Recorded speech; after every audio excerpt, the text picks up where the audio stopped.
podcast with him, and I had talked to him about it. But I was going back and watching a lot of his videos, and obviously, Mass Charles Lewis was on a lot of those. Hmm. And you were close to him.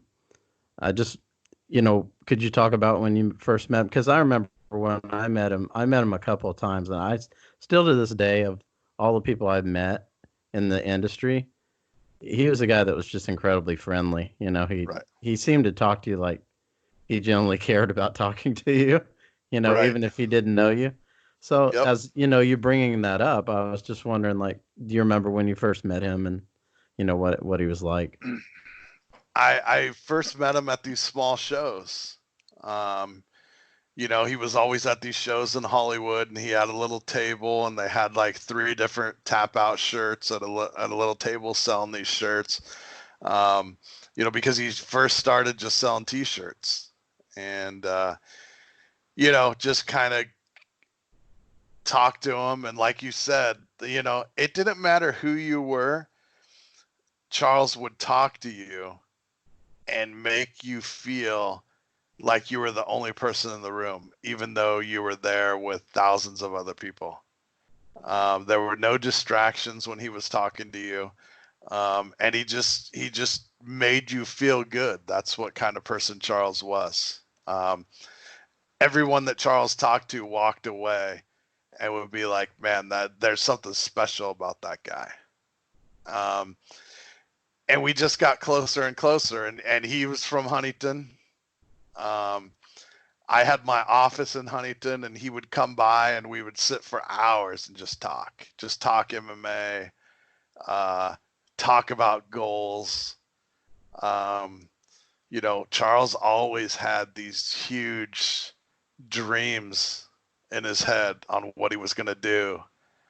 Um, and he made me feel that way too. And he pushed me to not only be like, a big mixed martial arts website, to be the best and want to be the best and the biggest. And, I remember, like I said, when we signed with ESPN, that was one of the biggest days of my life. I mean, that made me extremely happy.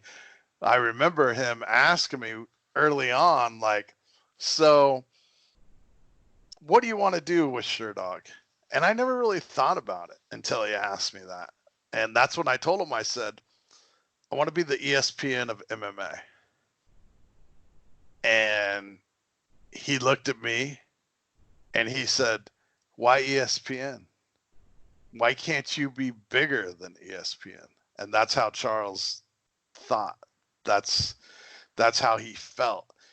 Just like him having Tap Out clothing, his goal wasn't to be the biggest MMA clothing company.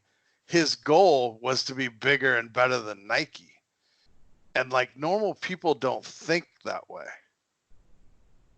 They think on a smaller scale. Like, I'm sure all of the other MMA clothing companies back in the day were like, yeah, I want to be the biggest MMA clothing company. Not Charles. Charles wanted to be bigger than Nike. And he instilled that in everyone he talked to. Like, dude, like, you know, he was a big Walt Disney guy. He studied things that Walt Disney did to become, the biggest and best of everything, and that's what he wanted to be. And to his friends, that's what he would push you for. And he did the same with Bobby. Like, he was really good friends with Bobby, obviously.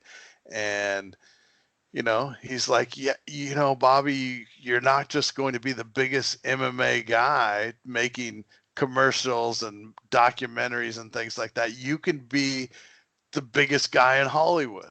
Like, don't don't cut yourself short. And that's what type of guy Charles was.